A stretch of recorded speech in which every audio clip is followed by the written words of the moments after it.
Alhamdulillah di malam yang penuh kebahagiaan ini, di hari kemerdekaan, kita ditakdirkan oleh Allah mengisi kemerdekaan dengan hal positif berupa ngaji. Memang tugas kita adalah mengisi kemerdekaan dengan hal-hal positif. Seseorang yang hari-harinya tidak disibukkan dengan hal-hal positif, maka dia akan disibukkan dengan hal-hal negatif. Jadi itu pilihan. Makanya seseorang itu kalau sudah balik itu namanya mukallaf. Ketika sudah mukallaf, dia di situ dihadapkan kepada hal-hal yang harus dilakukan. Ketika dia lakukan, maka insya Allah dia akan menjadi hamba yang selamat dunia akhirat. Nah, ketika melakukan itu tidak serta-merta dengan terpaksa, tapi memang betul-betul pilihan. Ikulah makane ning kono enek sing jenenge pahala. Ada yang namanya ganjaran. Karena apa? Di situ kita memilih. Dan itu kehidupan kita.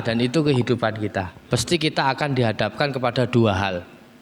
Antara melakukan kebaikan atau meninggalkan kebaikan, antara melakukan keburukan atau meninggalkan keburukan. Dan pilihan kita itulah nanti yang di situ mengandung konsekuensi yang akan kita pertanggungjawabkan. Semoga kita oleh Allah Subhanahu wa taala diberi keselamatan dunia akhirat. Amin ya rabbal alamin. Wa su'batur rabi'atu wa sab'una, cabang iman yang nomor 74. Al-judu ay sakha, yaitu dermawan. Lumo Indonesia ini apa ya? Ya dermawan kuwi mau apa ya? Bahasa sini apa? Dermawan itu bahasa sini apa? Gampang ngenjuki jeme. Bedi itu namanya. Wis pokoke lumo lah nggih. Lumo niku mboten namung harta nggih. Termasuk tenaga, pikiran dan lain sebagainya. Wa huwa sarful mal fi ma yahmaduhu asyar'u. Yang dinamakan dengan sakha adalah mentasarufkan harta di dalam perkara yang dipuji oleh syariat atau dipuji oleh agama. Jadi yang dinamakan dengan dermawan itu adalah mentasarufkan harta di dalam perkara yang dipuji oleh agama. Berarti kalau ada orang dia ngenjui kita minuman keras, misal 1 krat gratis. Nah, minumlah kau. Itu dermawan apa enggak? Nah, karena apa? Dia memberikan harta haram yang di situ tidak dipuji alias dibenci oleh agama. Jadi ketika kita memberikan harta itu kita harus jelas apakah harta ini ditasarufkan kepada hal yang dipuji oleh agama atau hal yang dibenci oleh agama. Itu nanti baru kita bisa memiliki yang namanya sifat jud atau sakha atau Indonesianya dermawan. Para wali-wali Allah ini rata-rata iku pasti duwe sifat jud utawa dermawan. Wis rata-rata syarat utama dadi waline Gusti Allah ku lumo. Amben delok kiai-kiai sing tamune pirang-pirang ku ora karuan kuwi nek ngopeni wong. Nah, contoh yang ada ini ya, contoh wae ya. Saya kira rasa ngomongin wali, ngomongin kiai. Koyok neng Patratani sampean, nek saiki neng Patratani di tempat Yai Abror itu. Oh, itu ribuan jamaah itu dinjuki makan gale, gratis Pak. Santri 1000 itu yang nggak bayar SPP itu kalau ada 50%. Lah terus 50% golek ning ndi kuwi? Itu kalau nggak kiai. Lah ini tapi memang kalau pengen dadi wali ya kuwi mau syaratnya sampean kudu iso lumo. Krana hadise genah. Wong lumo iku cedhek karo swarga, adoh karo neraka. Sewalike wong bakhil iku cedhek karo neraka, adoh karo swarga. Ana keterangane ngono kuwi. Nah ini. Jadi sampean nek duwe cita-cita pengen dadi waline Gusti Allah, latih diri kita, latih mental kita untuk menjadi orang yang dermawan. Orang dermawan itu seperti yang diterangkan kemarin, bukan orang yang kaya raya kemudian dia ngenjuk uang. Tapi ciri-ciri orang dermawan itu kondisi, bahkan dalam kondisi yang pailit itu dia masih mampu untuk bersedekah. Jadi ketika kondisi ini, ekonomi yang tidak menentu seperti ini, enek tarian yatim piatu, dia tetap asok walaupun tidak sebesar ketika dia punya uang. Itu sudah merupakan tanda-tanda dia itu mempunyai sikap dermawan. Muga-muga dhewe duwe sikap dermawan. Amin ya rabbal alamin. Banyak cerita-cerita yang tidak terduga. Orang-orang itu oleh Allah diberi satu anugerah yang luar biasa karena ini tadi, sifat lumo tadi. Yang terkenal itu mungkin jenengan gak asing lagi, ceritanya Bahrom Al-Majusi itu. Bahrom Al-Majusi itu orang Majusi itu penyembah api.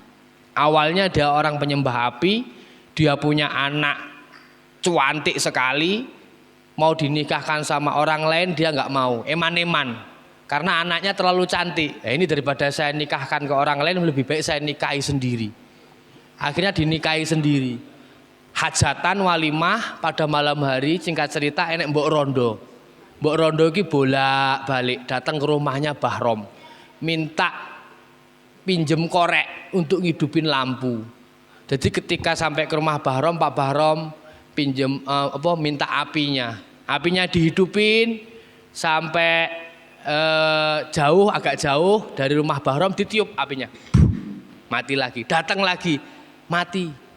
Akhirnya dibuntutilah si janda tadi. Singkat cerita ternyata si janda ini punya anak 5, urung mangan kabeh, ora enek sing dimasak. Bapak-bapak, sing dimasak iki watu digodhog karo banyu.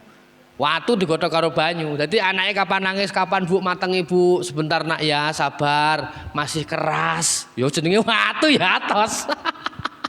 Akhirnya niku wau Bahrom delok kuwi. Akhirnya Bahrom bergegas pulang, terus juga panganan diwehnilah ning janda tadi. Ternyata apa bapak-bapak? Gara-gara lumo karo rondo kuwi mau, Bahrom Al-Majusi meninggal dengan husnul khotimah, muni la ilaha illallah Muhammadur Rasulullah. Luar biasa. Ini salah satu rahasia dermawan. Tenan. Nah ceritanya ketika di Mekah enek seorang waliullah mimpi ketemu Nabi sampai 3 kali. Akhirnya digoleki ning Basrah itu Irak. Nama Bahrom itu ya ada 1 orang Majusi tadi.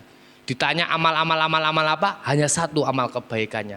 Pernah ngenjui janda punya anak 5 yang nggak punya makanan. Akhirnya dia nyampaikan, Bahrom, kamu dapat salam dari Nabiku Muhammad sallallahu alaihi wasallam. Langsung dijawab, waalaikumsalam. Langsung syahadat nih Pak. Asyhadu alla ilaha illallah wa asyhadu anna Muhammadar Rasulullah. Langsung geblak mati, meninggal. Surga enggak? Surga, mati syahadat. Awak dhewe enggak ngerti awak dhewe iki. Intinya manusia kan nanti ketika mati itu, gimana? Husnul khotimah orang. Muga-muga dhewe husnul khotimah. Amin ya rabbal alamin. Tanda-tanda ini kan nenek sergap jamaah itu. Dan banyak sekali kalau dalam kitab apa itu? Ya kitab adab lah. Bahkan sedekah itu bisa menolak bala. Sedekah itu kan nenek as-shadaqatu lidaf'il bala. Ini hadis Nabi itu masyhur iku. Wis masyhur hadis kuwi. Nah ini kalau dalam kitab tauhid itu dijelaskan seperti ini. Andaikan memang tertulis di dalam Lauh Mahfud bahwa jenengan itu akan mendapatkan bala pada hari itu. Semisal sampeyan niku ape ketiban klopo. Dina iki jam saene, detik iki, menit iki sampeyan lewat pohon kelapa, sampeyan ning Lauh Mahfud sana sudah tertulis takdir sampeyan akan kejatuhan kelapa. Nah, ketepatan sebelum jenengan iku lewat wit kuwi mau, jenengan sudah sedekah. Sedekah ini nanti akan merubah tulisan tadi. Sing mau ini tulisane ning kono, ning Lauh Mahfud iku ketiban klopo gede. Klopone gede. Mundase pecah langsungan. Diganti karo Gusti Allah karena sedekah tadi. Diganti ketiban klopo pentil. Napa jeneng ini kok? Bluruk. Karena apa? Karena kehebatan daripada sedekah Bapak-bapak. Jadi akhirnya takdir terjadi.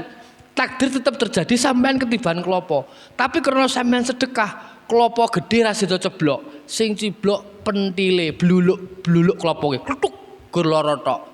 Ya rada miso sampean gak ngerti rasane. Padahal itu aslinya sampean ada dicelebok mau dijatuhi kelapa besar. Tapi karena sedekah tadi. Subhanallah. Dan saya sering itu mengalami ya sering itu mengalami hal-hal yang tidak terduga ketika kita itu memberi. Delalah iku, kaya ndek iki contone ndek wingi. Niku kula berangkat ke sekolahan niku sampai beringin niku nyerempet wong, Pak. Alhamdulillah wonge ra apa-apa, Pak. Ya misuh-misuh, nesu-nesu, tapi tak salami terus damai. Alhamdulillah. Ya paling iki di antara rahasia sedekah 1.000 rupiah, 2.000 rupiah waktu malam Jumat niku lho Dewi Yasinan niku paling.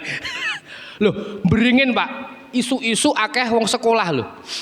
Cara kula dicegat di cara iku remek ya wonge. Mungkin kula wis di kasus kula. Pirang 10 juta ngono. Karena kita sedekah 2.000, gak sida metu 30 juta, 20 juta, 10 juta. Banyak, saya merasakan. Nah, coba jenengan rasakan itu. Ketika jenengan itu mengalami sesuatu yang seperti itu, mungkin gitu. Allah memberikan rahasia sedekah kepada kita. Lantaran kuilah dengan sedekah ini saiki sampean ya mungkin lantaran kita sedekah sebisanya ini membuat kita tetap bertahan dalam kondisi apapun. Amin ya robbal alamin. Oh, inggih. Jajal bayangno sampean, wis balame murah ngene iki, terus sampean loworo parah, mlebu rumah sakit. Apa ya biaya pirang-pirang. Lah itu tapi mungkin karena barokah jenengan rajin sedekah walaupun 1.000, 2.000, 5.000, akhirnya Allah pending loro sampean. Cukup loro pilek karo watuk. Yes, beres kuwi. Diombeni botrek mari. Gimana? Kita nggak tahu kita. Nah, kita nggak tahu.